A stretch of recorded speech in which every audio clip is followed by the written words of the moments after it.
พระท่านน้อมทรงว่ามีในเมื่อนี้แม่บัวทองละพอเราฝากทุกทองผู้เป็นป่าเป็นหลวงทำบุญให้เจ้าแล้ววิญญาณเจ้าไปอยู่ใส่ตาคุณแม่เริ่มพรหวา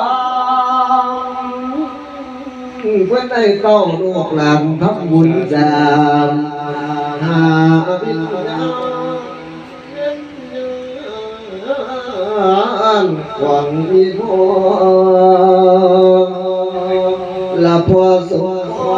นผ้าละพันหายสุดสิบงผ้าละพันอยู่เสยหนอได้ยินเสียงกล่าวบ่นอเจ้าตานพูดตาย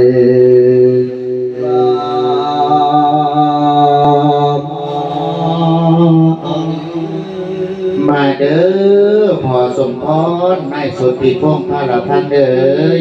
อย่าไปลงไปลีกามป่าพนาดอนอย่าไปหมอบอยู่ส่วนม่อนหมอบแฝงอยู่แก่หัวทางใดเด้อถ้าได้ยินเสียงของเอิญแล้วให้มารับเอากองบุญกองกุศลซะเด้อ